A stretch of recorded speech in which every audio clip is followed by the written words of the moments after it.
So, on the topic of mind, I think what is possibly the most useful distinction, the most useful mode of understanding is to realize that mind in its essence is mostly reflected through a phrase such as mind your own business, mind what you're doing. In other words, mind as attention, as a form of focused energy, as opposed to saying mind is my thinking, mind is my thoughts.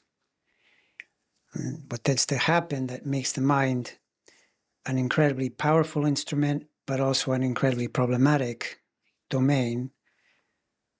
Positive side, of course, thinking clearly leads to creativity, leads to solving problems, leads to everything positive if you do it well. On the other hand, to the extent that a person is entangled in their own thoughts, it becomes a problem. It leads to all kinds of negative issues, anxiety, probably first and foremost, and just a general disconnect from reality. The whole idea is that if you understand mind in its pure essence as attention, and you realize that a lot of the time attention is focused in an outward way to deal with the world, and that's perfectly valid.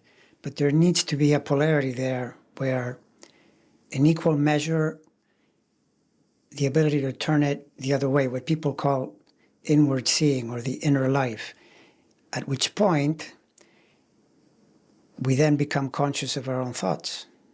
And as soon as one is more conscious of those thoughts, you realize, well, they're not me, they're just my thoughts. I can notice them. I can tell that they're there. They pop in and out. They show up. And then, of course, it's also true that a very common response is to swim in them and generate other thoughts and get into that kind of thing, which then goes to what I was just saying around mostly generating anxiety. However, to the extent that one can notice the thoughts, then there's a sense that one is closer to oneself, closer to one's source, so to speak. And if you then say, well, how do I do this? How do I accomplish this? You practice. You practice, and here's where establishing some kind of systematic approach in a way very similar to the way someone who might be trying to improve their fitness on the body level would use, which if you distill it to its essence, once again, you're using time. You're saying, all right, I'm going to do it for this long. I'm going to practice in this way for a certain period.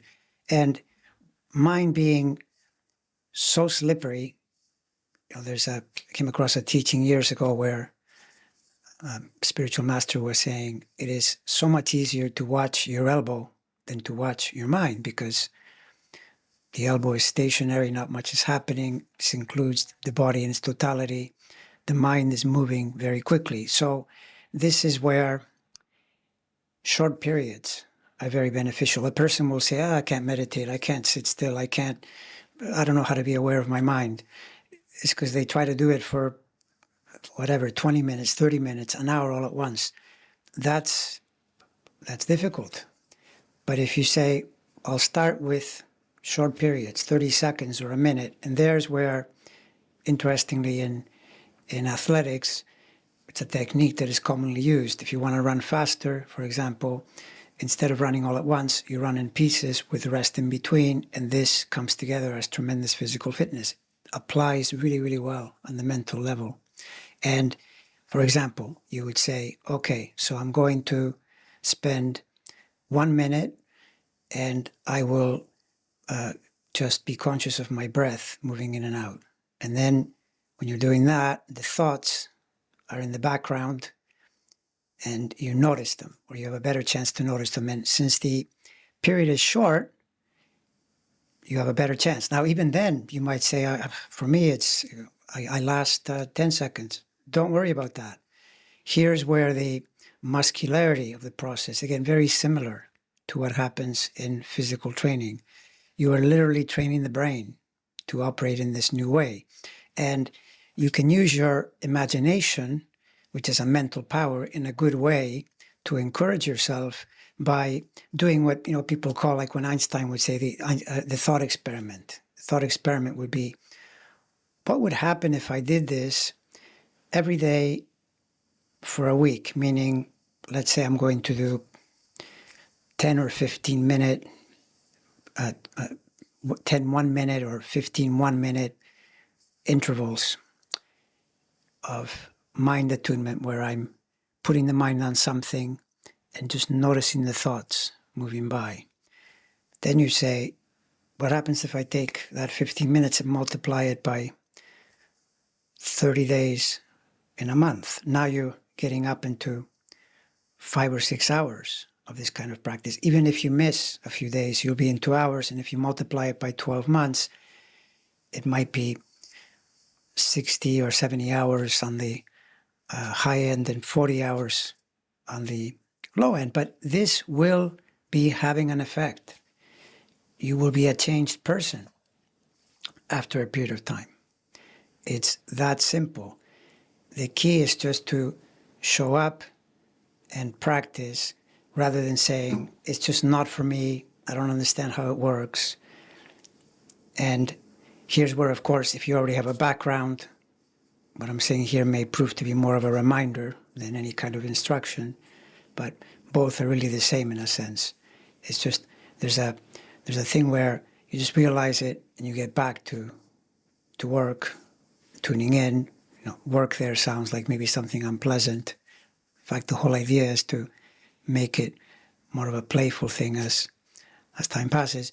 But initially, so many things in life, that are more on the challenging side, require, a sense that, yes, this feels like work, and that's also okay.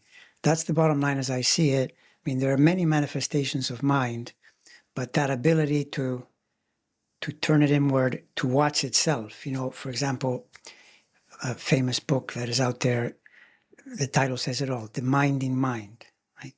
And the concept to many people will sound interesting.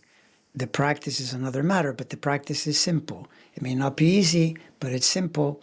And if one realizes that continuous practice improves the situation, there's no way to lose with this.